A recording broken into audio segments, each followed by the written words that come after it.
Hi friends, welcome to Best of Guru. Today we have another awesome guest in our channel. She is none other than Meghana Musunuri Garu from Hyderabad city, and she is a president and founder of Fountainhead Global School, and also CEO and president of Meg My Edge Guru. And she is also a entrepreneur, philanthropist.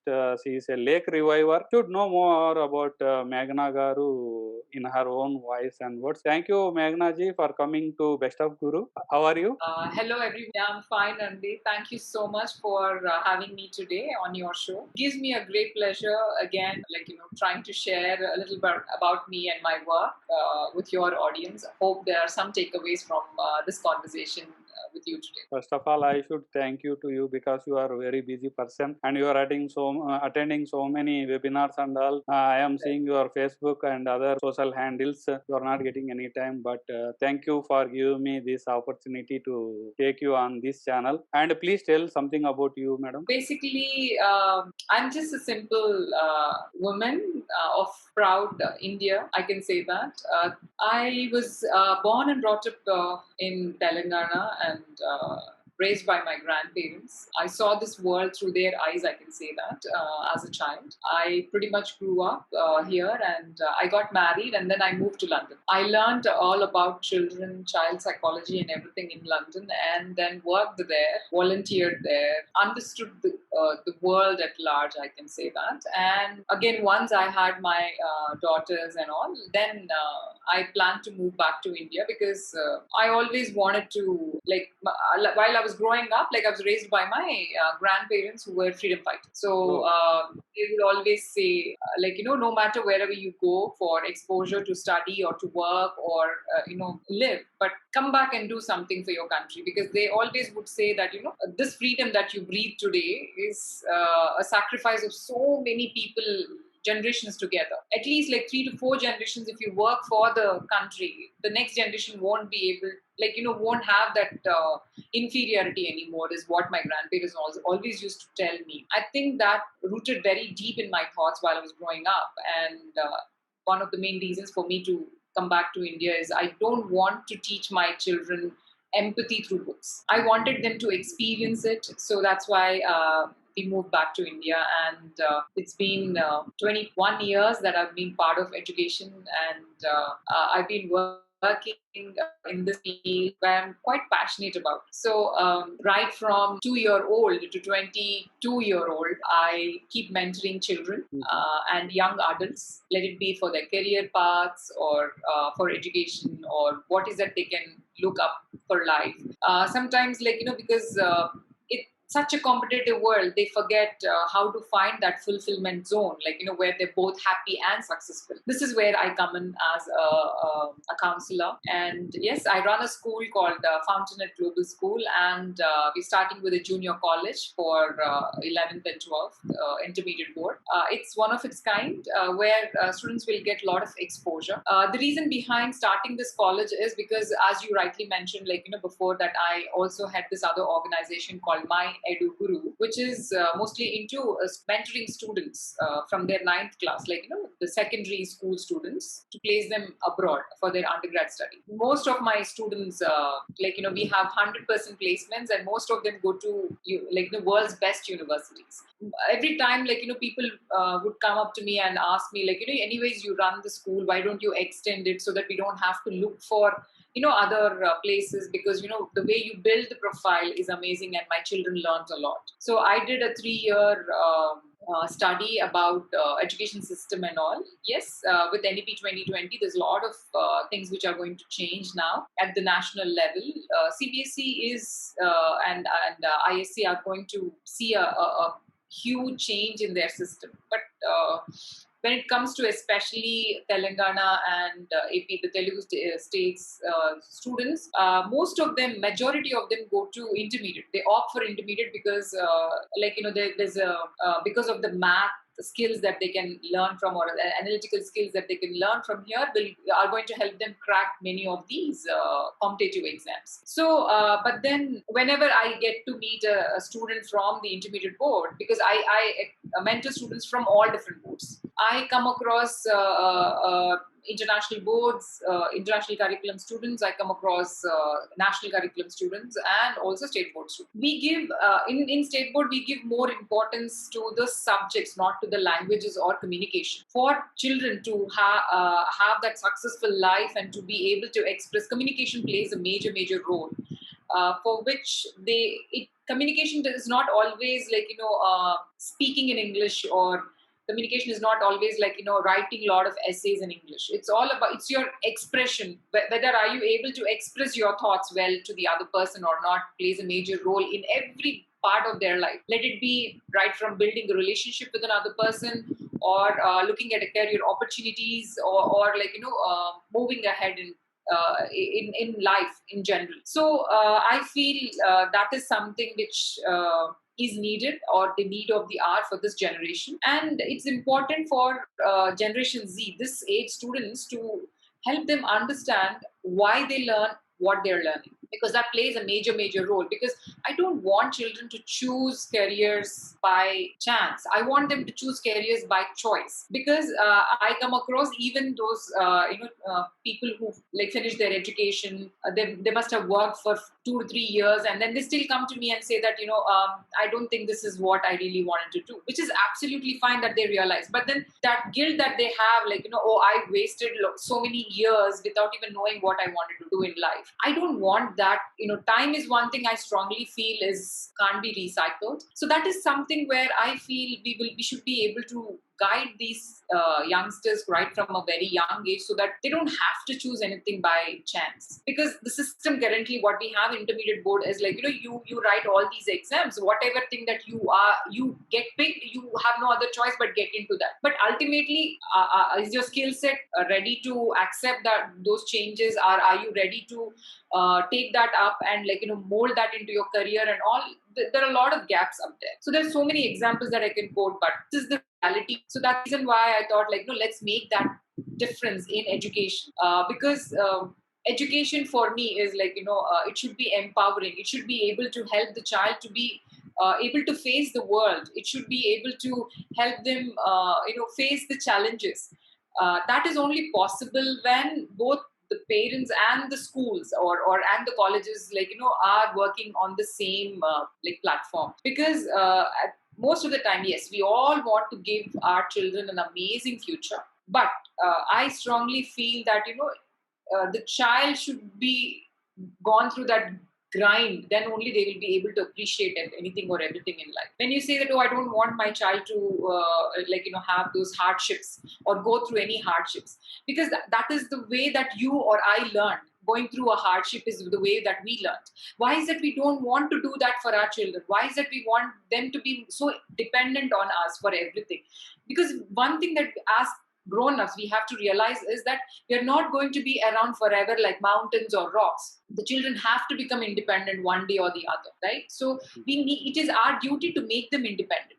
Yes, they might fall down, they might get hurt, they might learn, they might improve. That is the cycle that we have to look at, rather than being scared in the first step itself. Oh, what if they fall down? Let them fall down. They'll get up. They'll learn to get up. That is important. Because when we are not preparing children for this kind of a future, this is where when they lack that grit, they lack interest in life. So we must allow them what they are passionate about, and we can encourage them what they want to learn and what subjects they have to choose. Different types of, I think giving freedom to a limit. Yeah. See, they need to be aware of what this stream will get me into. They should be aware of, they should have, physical education, mental education. They need to understand how this body works. They need to understand about them, what are their attributes. They need to understand what social skills that they have to build to be able to, speak to others or start that relationship. They need to be able to have that, insight about futuristic technologies. Now they're going to college, but they are preparing themselves for 5 years down the lane or 6 years down the lane. So this 6 years they can use to understand, okay, this is the skill set that I have to build, or these are the things that I need to improve myself on. So this is something which is important right from this high school onwards. Because usually, most of the time, yes, grades do play an important role, but grades is not it. Mm. Parents need to understand this. Like, I've seen some parents questioning children. Why do you need a high school with a playground? You don't have to play. Why do you need to opt a theater during your high school? Like, theater is something which will bring the expression out in a child. And then there are parents who would even say, like, okay, they send these children for sports, for any extracurricular activities like singing, dancing, and everything. But the minute they enter into ninth or 10th, they say, no, nothing doing. Only all you have to do is study, study, study. It's not possible. Like, yes, the child might not deny, but, they lose their, like, that happiness of why they're doing certain things. And then they might be doing it for you. But sometimes, most of the time, what happens is these children will become rebellious. And that is where parents don't understand how to handle their teens. And they say that, oh, teen tantrums, they're not able to, I'm not able to understand what he or she really wants to do in life. They don't have clarity and all of that. See, we all went through that age of teens. We need to understand they don't have clarity. How will they get clarity? Only when we give that kind of an exposure. But what we are doing when they're coming to high school, we are taking out all the exposure and trying to put them in one place and say that, oh, all you have to do is study. That's it. No exposure at all. When they are supposed to have exposure, you're expecting them not to have exposure, and then suddenly, out as a miracle, they should settle down in their life. Not fair. So this is something where I feel like, I want to bring that change in the parent mindset, saying that all these things are important every day in, day out. Suddenly, because they've come into high school, you can't just cut out everything and say that, no, no, your world is only your books. No, not possible. There is a huge world out there. They need to understand what they are good at, and they need to understand how can they put their skill so that the world can accept them.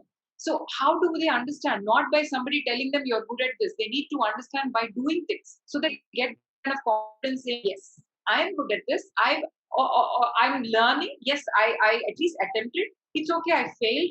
I'll attempt again. Or maybe this is not the way I have to approach. I'll change my way of approach and get better at this.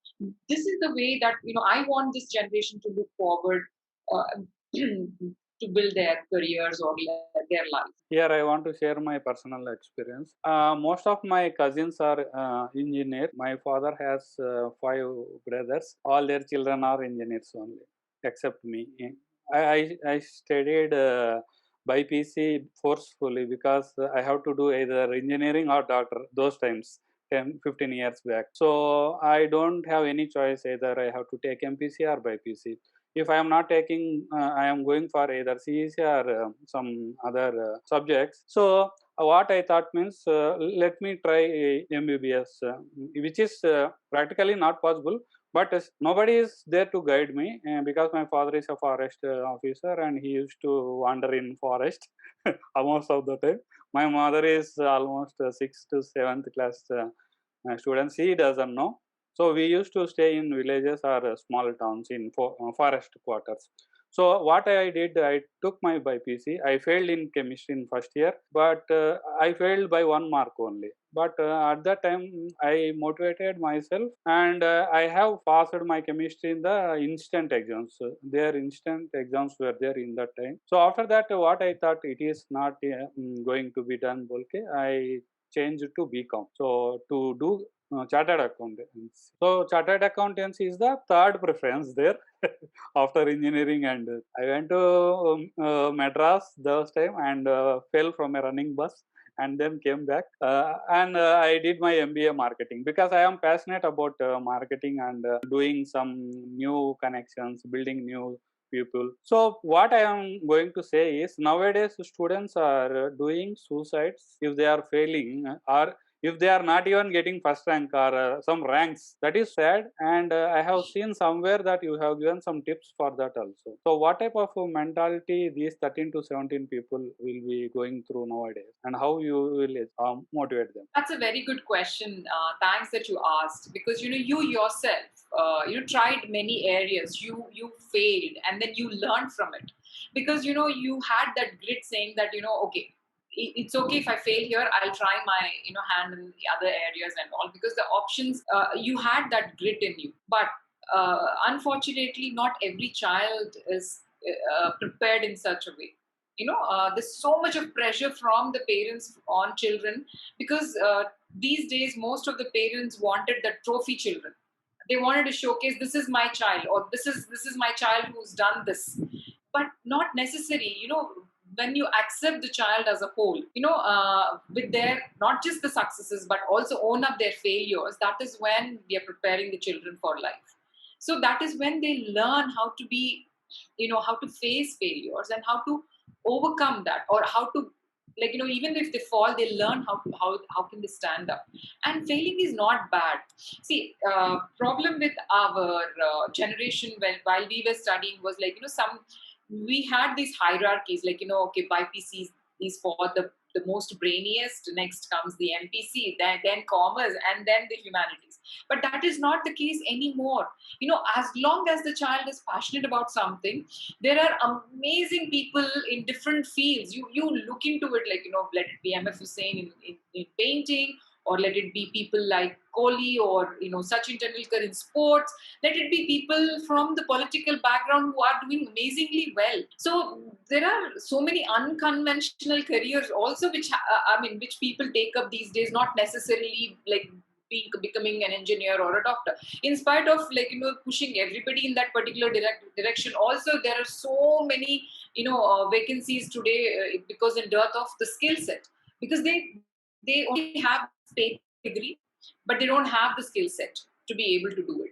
So ultimately, what we need to do is, right from their teenagers, we need to channelize their energies in a certain way that they build a skill set. So once you build a skill set, that will automatically empower a person saying that, okay, if not anything, I know how to do this.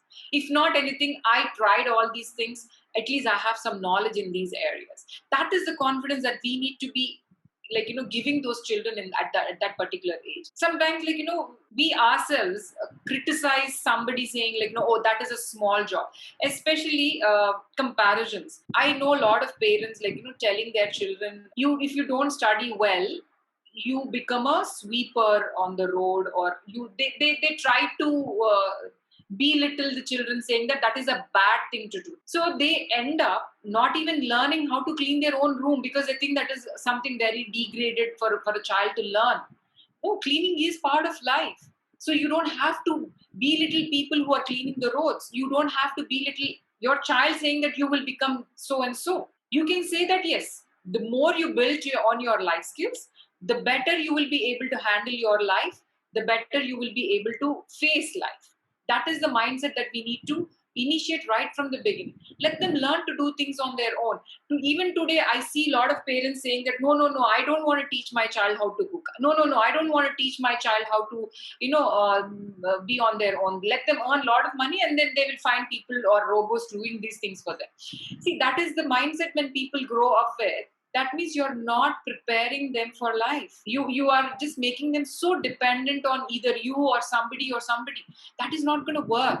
That is where these children will find helpless, that they feel oh, I'm good for nothing. And another way of looking at it is we don't teach them spirituality at all, for whatever reasons it is. And when something goes wrong, they really don't know on what to fall back on. The spirituality is that little cushion that we need to actually give it to our children right from a very young age. So when things go wrong, they know how to cope up with. They can buy some time for them, actually. So these are certain things which plays a major role during their teen years. And channelizing, saying that never give a task to the child saying that do this and be the best in it. No, try this out. Let's see how much you will be able to learn from this, because you never know where can you utilize the skill in whichever way or whichever form that you would want to. This is the confidence that we need to build in. But most of the time, what we will say to children is that you need to get 100%. Even if you lose 1 mark, I know some parents going to the schools and questioning the teachers, like, how can you cut that 1 mark for my child? And this is the way that they do. And when you are only pointing out the negatives, that you can't do this, you are only pointing out things that they can't do, is where they're developing a very pessimistic thought process, that they can't see the good in anybody, or they can't appreciate the good in others until unless it's huge or big. Why? So we have to teach them to appreciate good also. So what we do in our school is something that I would like to share here is, we teach children, like you especially in their pre-teens and all, children wanted that attention to them, so they wanted to come and complain on very little minute things happening around them. Teacher, this child is doing this. Teacher, like she did this or he did this, or things like that. So we have a rule called 5:1. So if you have to complain once, you will have to tell 5 good things about that same person. Then you will get a chance to complain once. So that gives the child to even think whether to complain or not. It is not always that, when you're pointing out at negative things that the people are not going to do, is going to give you that attention. You can always point out good things about people, appreciate that, whatever little things are happening around you, that will automatically create happiness in children's lives. So I have so many students who come to my room and knock on my door saying that I want to complain, and I show my hand like this, and then they're like, oh yeah, this person helped me with my homework, or like I was struggling with this particular thing, they were helping me. And by the time I close my third finger is when the child will start actually thinking, um, actually I really don't want to complain about this child, because it's okay, they have done so many good things, this is a very tiny thing I can ignore, and they walk out of my room. So this is something where I feel like the child start thinking and appreciating the good in the others than those minute small tiny things which are not that great.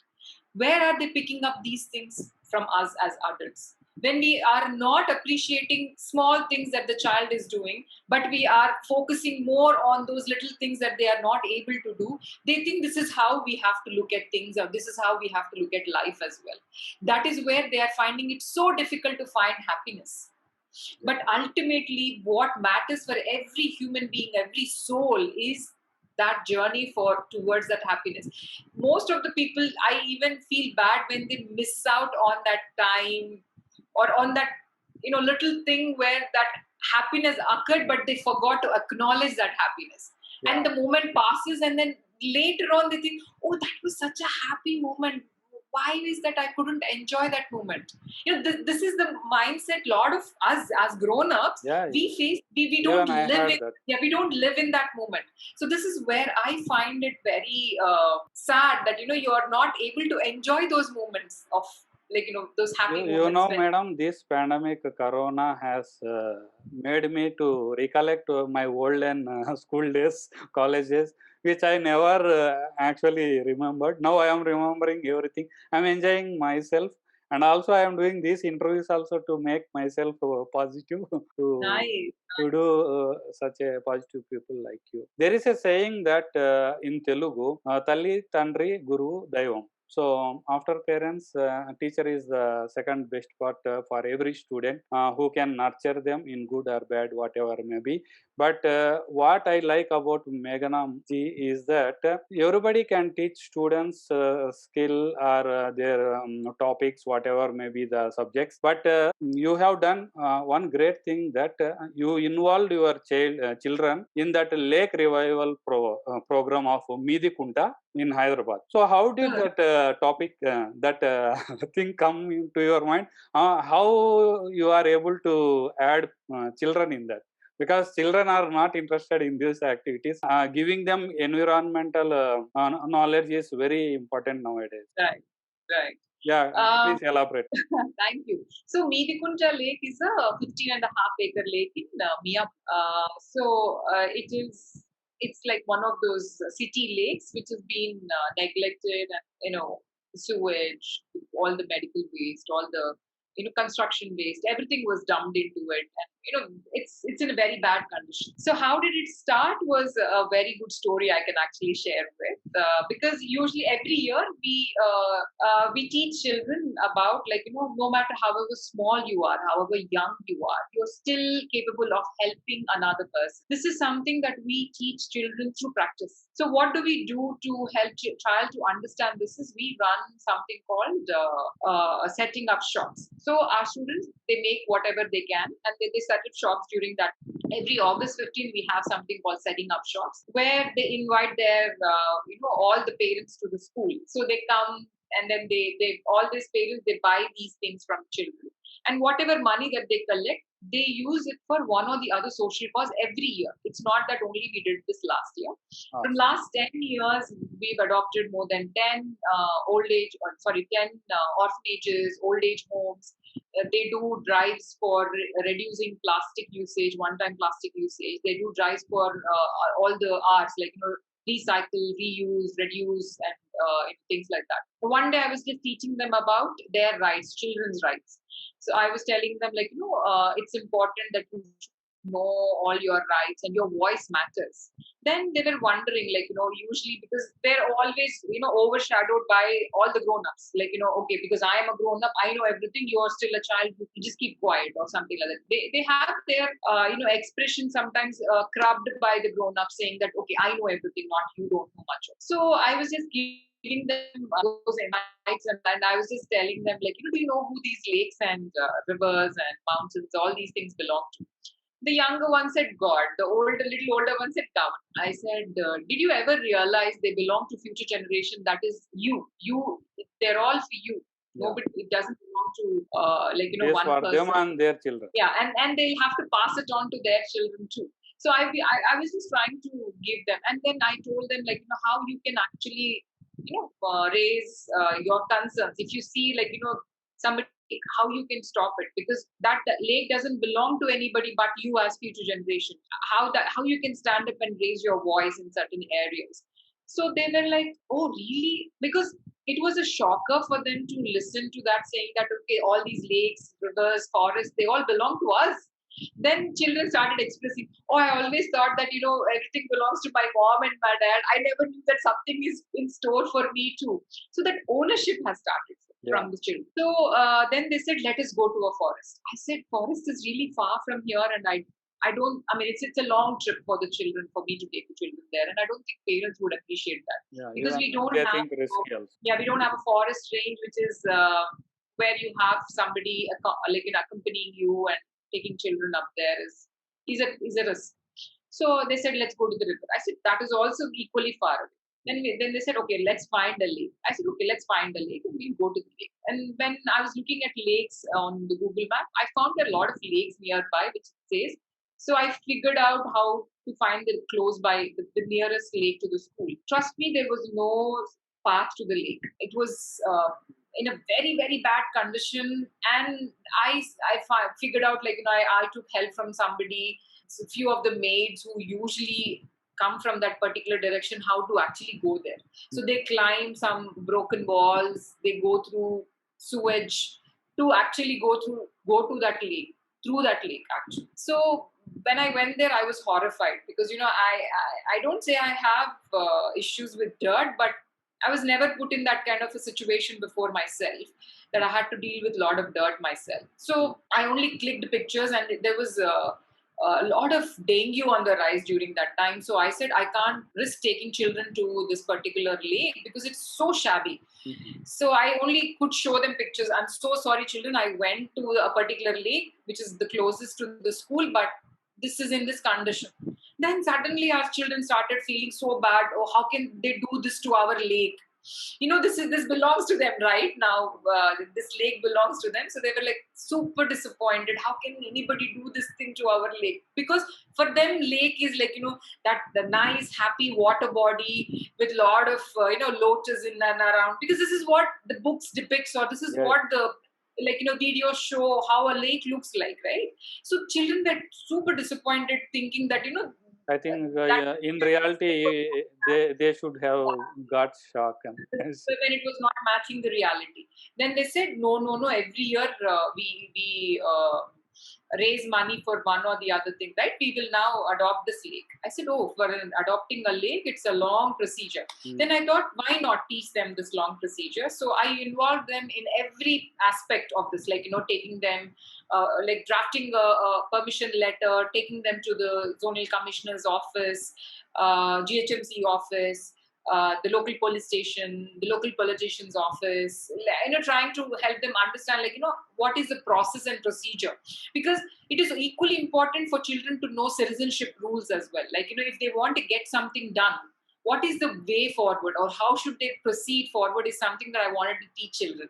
So I thought, in the process, all my social studies classes are also being taken care, not only science, to teach them how to revive a lake. So I thought, okay, let me use this as a problem based learning platform and teach children how to revive a lake.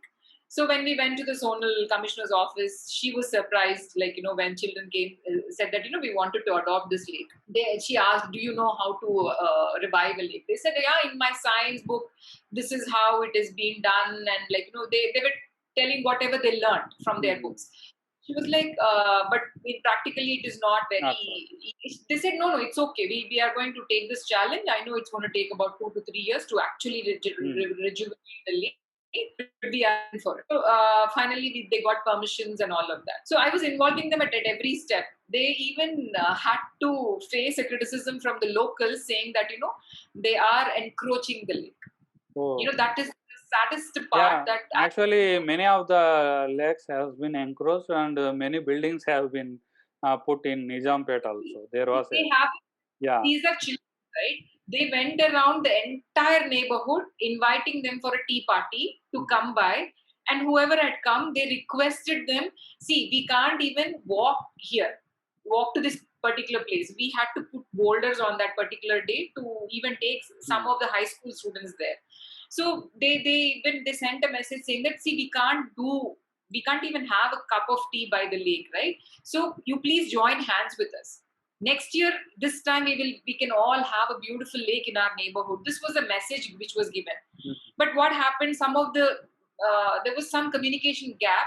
Some locals were not attending on that particular day, and they saw that the work is going on. There's a cleanup which is happening and all. All they could do is ask. But what did they do? They complained, and this complaint was given to the CM's office. I don't know, there was not much of a communication in the government, I believe. They all came down and they started threatening. See, most of the time what happens is, there is a way that you communicate. When I said communication, this is also plays a major role. When our team was there, the first thing that they had come is, they could always ask what is happening, right? But they threatened them saying that, we are going to book a case on you and put you in jail. Then they said, why? Then they said, oh, you're encroaching the lake. Then we had to show, okay, no, these are the permission papers that we received from the government itself. After that, then they realized, oh, these are the students who came to our office. These are the students who came to the police station. These are the same students who came and met us in our offices. Then they said, oh, it's okay. But you actually broke the child's spirit. Yes. When you said that I'm going to put you in jail, that right? Is not so good. Yeah. So that is where we as grown-ups need to evolve. Rather than saying, you are children, I am here to teach you. No, there is so much that we can learn from them. Then these children went around, because lake is something. When I approached a lot of people, how did they revive a lake and rejuvenate the lake, and how can I involve children? Everybody gave me this thing saying, take the children to the lake.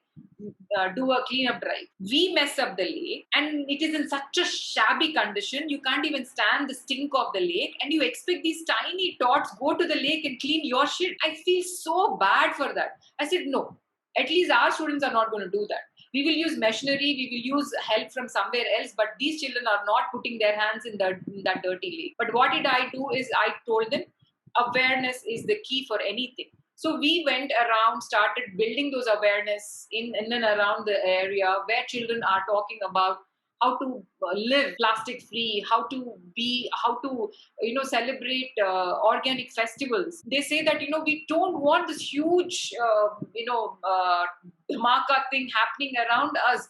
Rather, we want something very nice to be left for our future, is what they're trying to give out a message to all the locals. And they went around, especially our head girl, even during Corona time also, they didn't give up. They used to go to the lake, check on the work, understand how it is happening, because it is new for them. They were never part of this. So now they understand, okay, if you have to revive the lake, these are all the steps that, it has to be involved. And this is how you're going to get They learn how to raise awareness. They learn how to raise funds. They learn how to communicate. They learn how to handle things when it goes wrong and all of that. So this is a practical example that each of these children who lived in, because when they were raising money, they came across people who were telling, we've already paid fees to your school. We don't have to give you extra money to clean a lake. I said, don't worry about it. It's all about, it's not raising money is not the important thing here, but raising awareness is important. Let people know what good work are you doing. That is more important than raising money. So children would come back and tell how bad grown-ups are. And I would feel so bad, like, to Yeah, convince exactly. them, no, I everybody are the am same. imagining how difficult it is in practical. Taking one challenge is one thing, and doing it in practical is very tough. We can't say how horrible situations you should have faced. Using the same formula where I was telling them, like, okay, one grown up said something bad, right? Let's listen to 5 or 7 grown ups who said all good things about your work. Yeah, Then you say, oh, not everybody are bad, or okay, yeah. there are a lot Some people are there. They won't be. They always like to criticize. They don't do anything, and also don't allow others to do that. absolutely, Yeah, absolutely. there is such people in every industry and everywhere. So we have to So ignore them. And I think my students I am handle my salute to toxic. you and your children for that, because it is such a Thank huge task, not easy thing. I have some lakes nearby my Moosapet or Kukatpalli, which right, is in a dirt condition, not so shabby, but still in such a right. nasty thing, but we can't do nothing else, just pity ourselves. So what We happened then? all do something or the other. As Now, long as now we the lake is okay. yeah, we've revived it completely. But what happens is, because of the lake, it's actually a dead lake. So when I called the local fishermen and I asked, like, why is that you are not taking care of the lake? They said, like, ma'am, all the things from, like, the local houses are let into the lake.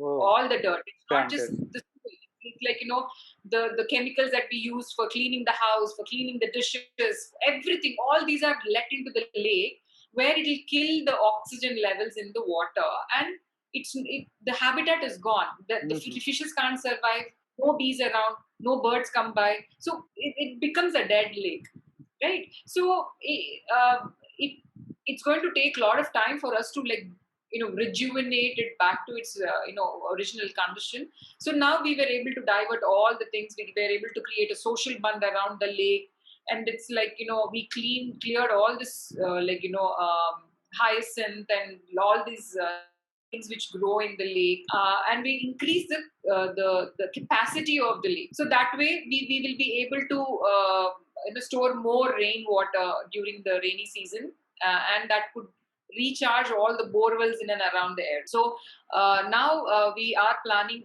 but still that hyacinth will grow back again, because it is a process. Like, over a period of time, after all this silt is gone from the lake, is when they'll stop growing. So we've so far removed it for 4 times in this last 1 year, but still you can still find some of it is still growing. So what we are learning is, like, again, there is a lesson in this one also. All this hyacinth is a very good fertilizer. So when we've created the social bund, we wanted to use it for plantation. But what happened is that soil, for us to make it fertile, we're using all this hyacinth and putting it onto the soil, so that it will mix up with the soil and become a very good place for next year for us to plant any of the plantations. So we let it grow, and then we remove it, and when we use it to improve the quality of the soil in and around that area. Being a teacher, you have done such a major thing. This is looking like a mini Kaleshwaram project.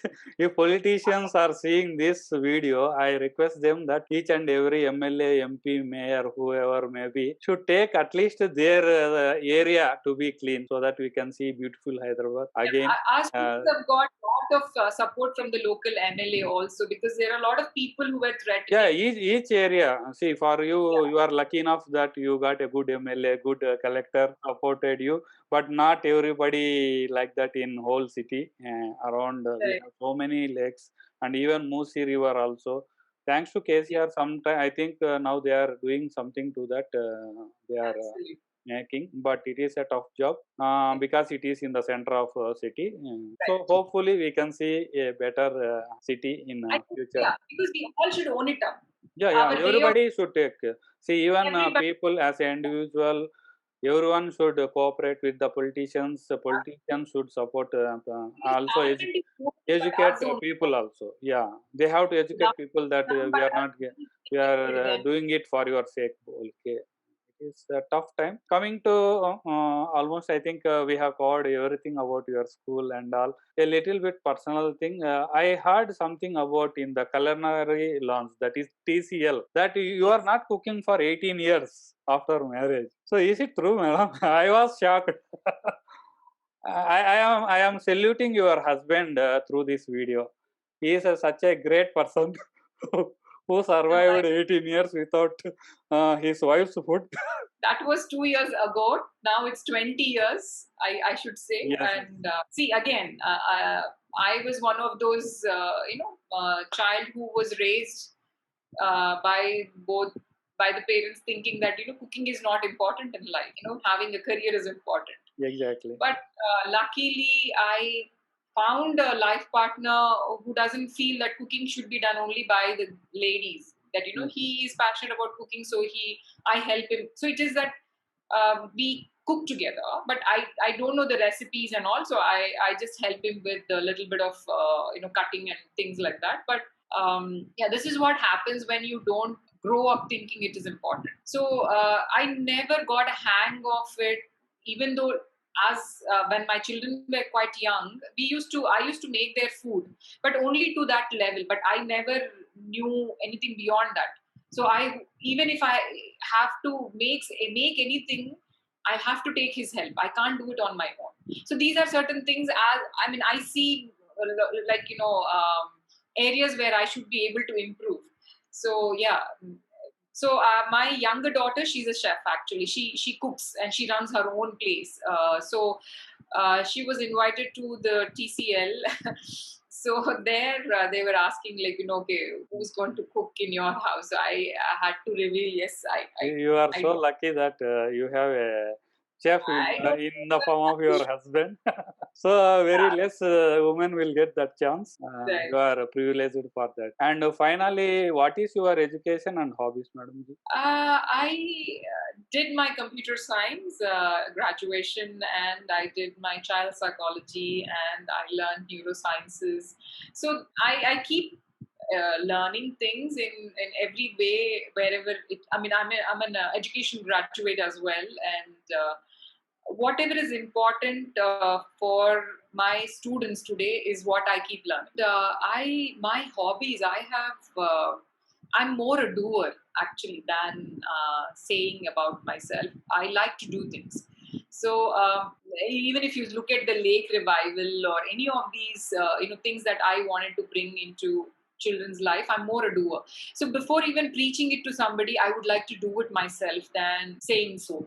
So when I moved back to India is when I completely took the entire administration online for a school which is very unthinkable during that time. This was, I'm talking about 10, 11 years ago, where Google themselves were surprised that oh, somebody can actually run the school administration online completely using our apps. This is how they used to think.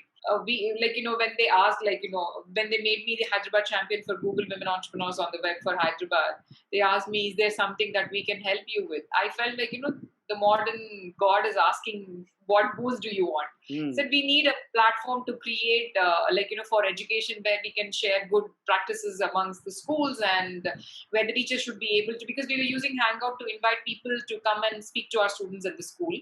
I said, why can't the teacher also use the same platform, just in case she's not able to, or he's not able to attend the school for whatever reason that they were, and it's an important class that they still wanted to do it. Use technology to the best usage. So I was preaching about it to lot many schools before the pandemic, saying this is the way forward, this is the way forward. One good thing about pandemic, I know there are a lot of bad things about pandemic, but I would want to quote one good thing about pandemic is it brought in that awareness where schools were ignoring for all these years, like, how important is it, the digital citizenship is also, like, how you have to help children learn and understand. See, how do we use books? Exactly. Again, it's a process that we have inculcated in our children, saying that, okay, you can't step on a book, or you can't throw a book. So they treat books with lot of respect. Similarly, digital platforms also has to be used with a lot of respect. How do we do that? We have to inculcate that in children right from the beginning.